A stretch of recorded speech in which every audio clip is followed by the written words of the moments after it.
Good morning. Welcome to Trevor Phillips' The Take, where we review the last hour of political discussion. Among those we'll be hearing from are the Vaccines Minister, Nadhim Zahawi, the former head of the Civil Service, Lord Kerslake, and Labour's shadow leader of the House, Thangam Debbonaire. And we'll be discussing what's been said with Sonia Sodha, the chief leader writer at The Observer, and the political journalist and commentator, Isabel Oakeshott. It's been a pretty dreadful week for those in government charged with steering us through the COVID crisis. Dominic Cummings' astonishing claims of unnecessary deaths, lies and incompetence hit home. I spoke to the Vaccines Minister, Nadhim Zahawi, in particular about the claims that the government was neither competent nor honest, especially in the early days of the pandemic. In the eye of the storm of a pandemic early last year, we only had the capability to conduct about 2,000 tests a day. Our diagnostics capability in the UK was almost non-existent. Today, last week, last 7 days, we conducted over 6 million tests. So to say that, hindsight is a wonderful thing, but to say that, for some reason we haven't been levelling with people, I think is wrong and is mistaken. At every stage, Matt Hancock used every resource available to him to do the best possible job for the people that he needed to protect. We also spoke to the shadow leader of the House, Thangam Debbonaire. I wanted to know if Labour would force NHS staff to have a vaccine, even though experience among care home staff has shown that some don't want or don't trust the jab. Well, given that we've got a recruitment crisis in parts of the NHS, I think it's far more important that we try and work with staff rather than against them. Threatening staff, I don't think, is a good idea. I think where we've done well in the vaccination programme is where Public Health England and NHS have been able to work with people on their doubts and questions and give them accurate information. That's seen the rates of vaccination go up. I would like to see the government work with the NHS and social care staff. Well, joining me is the Observer's chief leader writer and Guardian columnist, Sonia Sodha, and also political journalist and broadcaster Isabel Oakeshott. Now, I thought Nadhim Zahawi was a bit breezy about the choice that they made last year, saying that both the care homes and the NHS could be priorities. Was this a classic piece of Johnson cakeism, Sonia Sodha? Well, I think what Nadhim Zahawi was trying to do was what ministers have been trying to do all week, which is say, don't look backwards. With the benefit of hindsight, you could have done a lot differently. Let's concentrate on what's going well now. But the problem is, I don't think that works. And I think Alistair Campbell was right later on in your programme, and he said that one of the reasons that Cummings' testimony was so powerful was because it really is just supporting evidence for a lot of stuff that we already knew. And it's very clear it's not just a benefit with the benefit of hindsight that we know that the government made some really deadly decisions last year. I think particularly around care homes, but especially around the timing of lockdown in the second wave. We know from Cummings that the Prime Minister came out of the first lockdown not thinking I should have locked down earlier, but saying, why did I bother locking down at all? And we really saw that in the fact that he didn't introduce a circuit breaker lockdown until November, and he eased on social restrictions in early December as cases were rising. Now, there's a direct link between those decisions, between Boris Johnson's reluctance to act early and what happened in the second wave and the deadly nature of the second wave and the fact that more people lost their lives in the second wave. So it's just not good enough, I think, for Nadhim Zahawi to say, well, hindsight's a fine thing, because people were saying at the time to the government that the scientific consensus was you need to act now, back in September or October, and the Prime Minister ignored it. Isabel Oakeshott, did Dominic Cummings get his man? Did he hit the target? I think Dominic Cummings' evidence was extraordinarily powerful, but what's telling is the way that it's gone down with voters. And actually, the Mail yesterday carried some very interesting and detailed polling about public reaction to Dominic Cummings' interview. And voters on the whole are very sceptical of what he had to say. And as a result of that, there isn't a sort of overwhelming public outcry and demands for resignations. Unfortunately, Dominic Cummings discredited himself over the infamous Barnard Castle trip, which we found out more about during his extraordinary testimony. So I don't think that he's going to actually get the scalps that he wants, but I do think we learnt a lot from those evidence sessions. And picking up on the question about social care, and a number of your interviewers this morning, your interviewees, have said that social care has never been a priority. You know, the government, successive governments have been promising to put social care higher up the political agenda for more than 2 decades, and it is still the forgotten service. And I think that's been the real scandal of a succession of scandals over this pandemic.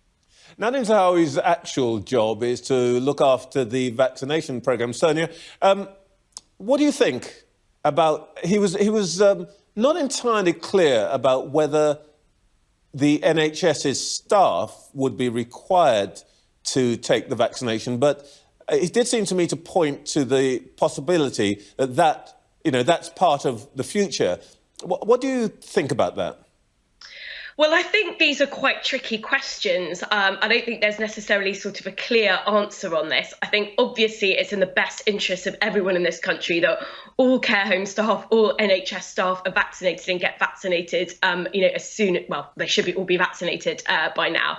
But at the same time, I thought Thangam Debonair made some interesting points, which is that there's a recruitment crisis on in the NHS. You don't want to sort of put people off coming forwards to work for the NHS.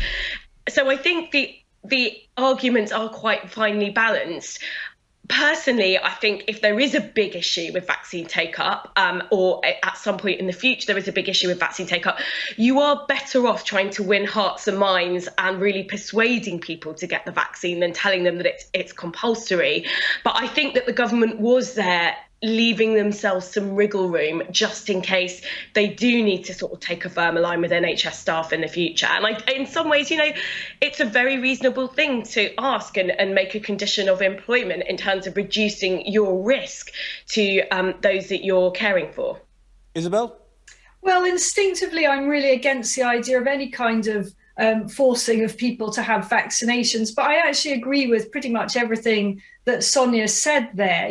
Of course, it would be much better if everybody who works in care homes does have the vaccine. We absolutely do not want to see a repeat of the dreadful conditions around care homes that we've had during this pandemic. The awful isolation of care home residents who are not able to see their loved ones for such very long periods, and the huge heartache that led to. So I don't think it's at all unreasonable to really make it as a sort of preferred element of employment in a care home that people do have the vaccines, but we're much better winning people over, as Sonia said, hearts and minds, and making it conditional. I think that's a really slippery slope. Why then should it just be the COVID vaccine? Why do we not start making education conditional on children having the MMR jab and so on? This is not the kind of approach that we have followed with vaccines to date. Consensus, so persuade first, but if you can't, maybe we might need to compel. So what about the claims by Dominic Cummings of deadly incompetence at the heart of government and civil service? I spoke to Lord Kerslake, the former head of the civil service, but first we'll hear from Alistair Campbell, Tony Blair's former Director of Communications, who had his own run-ins with civil servants and ministers in his day. Yes, there were some who were obstructive. Yes, there were some who were difficult. Yes, there were some who weren't, very good at the job. But a lot of them were.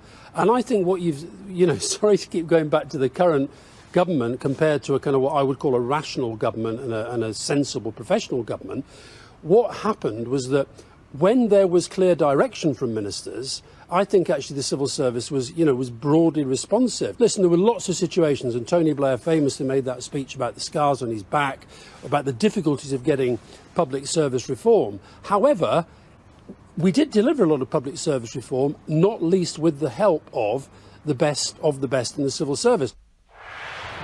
The focus has been on the political failings, but there are also lessons to be learned for the civil service and indeed for the whole of the government machine as well. I'm a great supporter of much of what the civil service does. There are some very able people there. But if we don't learn, then there's a real risk, and this was a point that Cummings made, that we're simply ill-prepared for the next time we face this kind of crisis.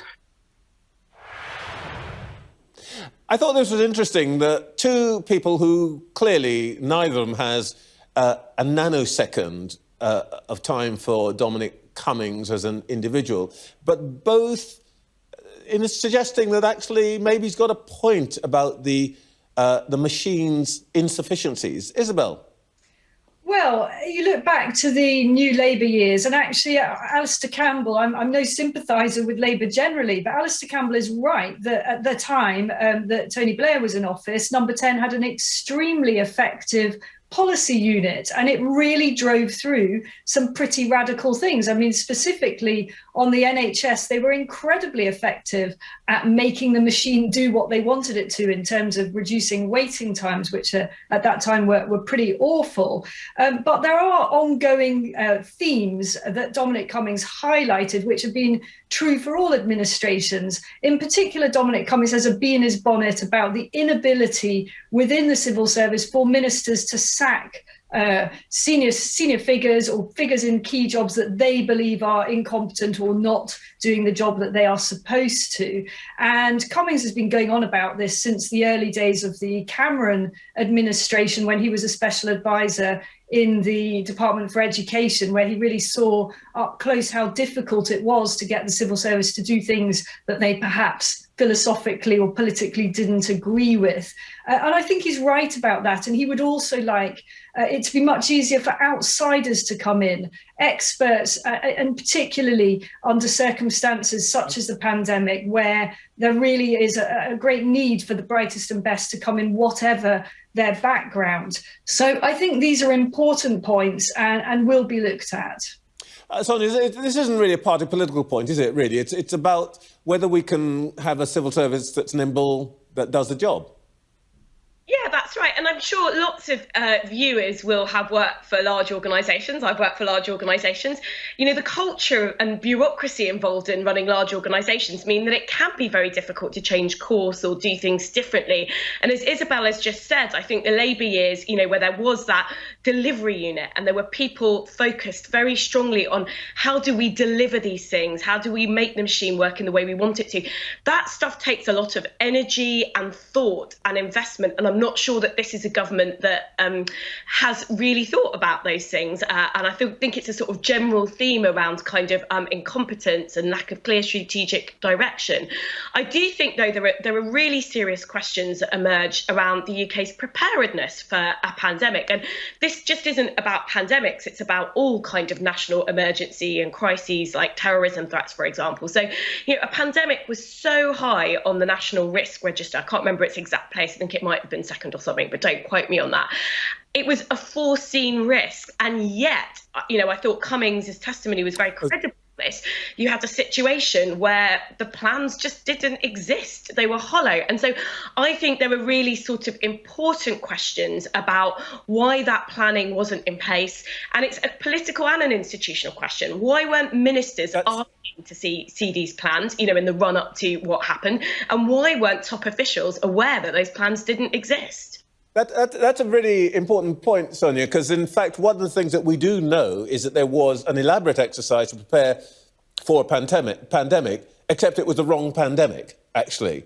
They looked at old-style flu rather than this thing, which nobody expected. But I wonder if one of the issues, it's been raised in a report by Dame Patricia Hodgson and also one from the Social Mobility Commission a couple of weeks ago, is part of the problem here that we've got a civil service which tends towards groupthink.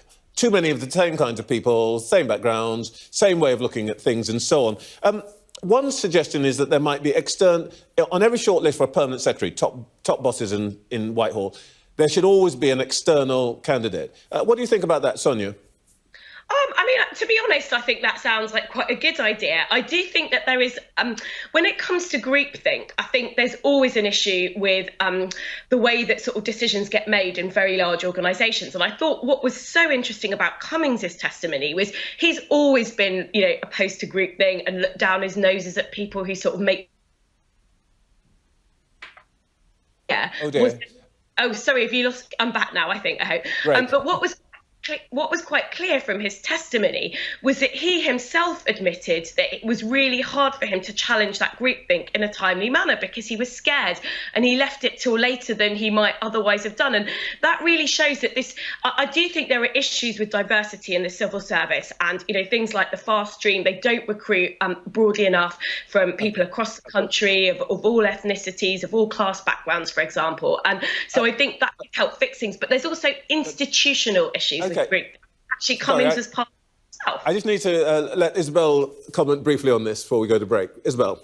Yeah, I mean, I think that the groupthink issue was really exposed during the Brexit years, where the civil service was institutionally opposed to Brexit. And, there was enormous evidence at that awful time about the extent to which senior civil service figures and the whole body of the civil service was doing its very best to kind of thwart Brexit in a way that they absolutely shouldn't have been doing.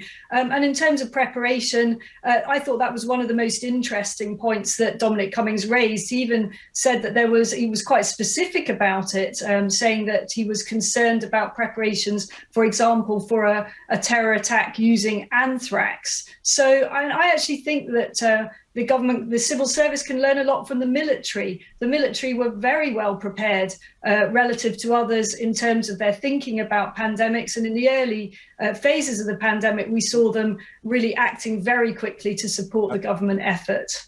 OK, thank you very much. After the break, should we delay opening up the country on June the 21st? Is it worth taking the risk with the so-called COVID Indian variant?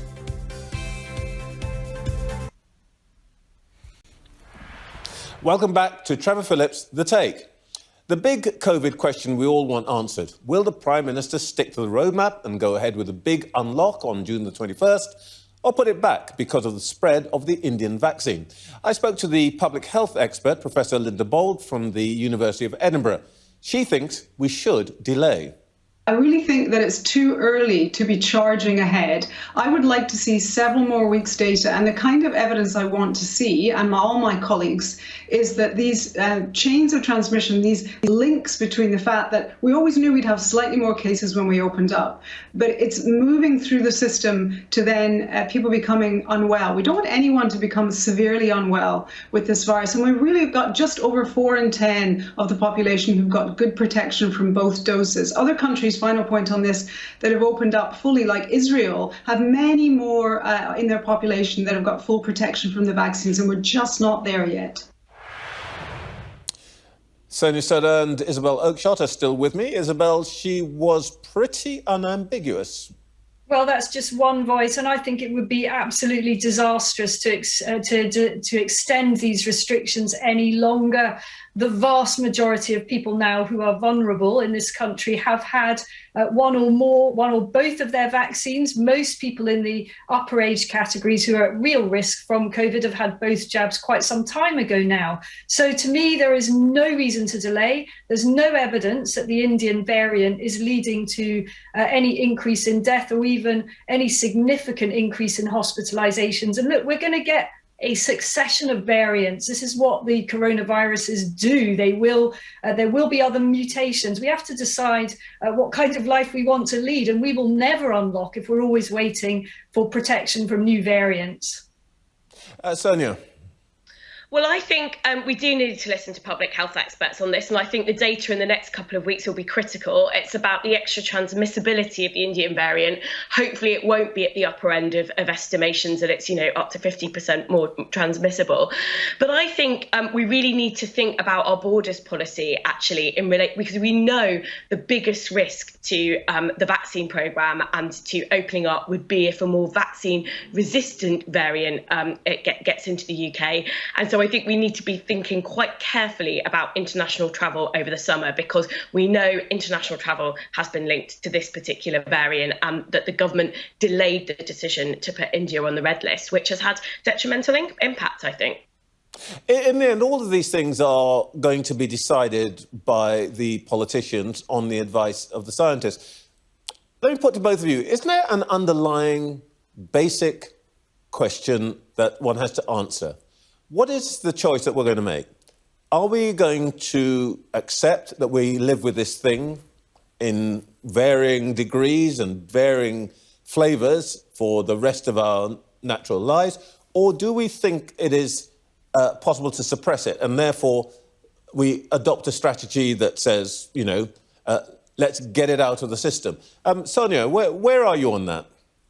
Well, I think we will. I think actually the main body of scientific opinion, if you listen to Chris Whitty, Patrick Vallance, this virus will eventually become endemic, and we will be living with it, and we will probably be doing annual or every other year booster jabs. So there's no question we have to sort of learn to live with it. I think eliminating it from the globe is impossible.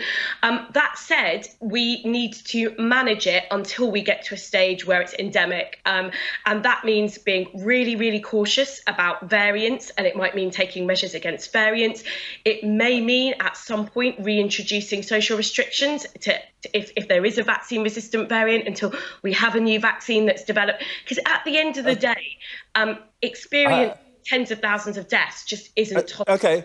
Isabel, quickly. Briefly. Well, I'm firmly on the side of learning to live with it, and we have managed it, and very, very few people are now vulnerable to it, and we've just got to get on. The collateral damage from the policies that we've taken to protect a few have been absolutely horrendous, and we just cannot afford to continue like this. So actually, both of you to some extent think we're going to live with it, but how we slope into living with it, different gradient. OK, thank you both very much, Sonia. Thank you very much, Isabel. That's it for this week. We'll be back next Sunday. Enjoy what's left of your bank holiday. But until then, from Trevor Phillips on Sunday, good morning.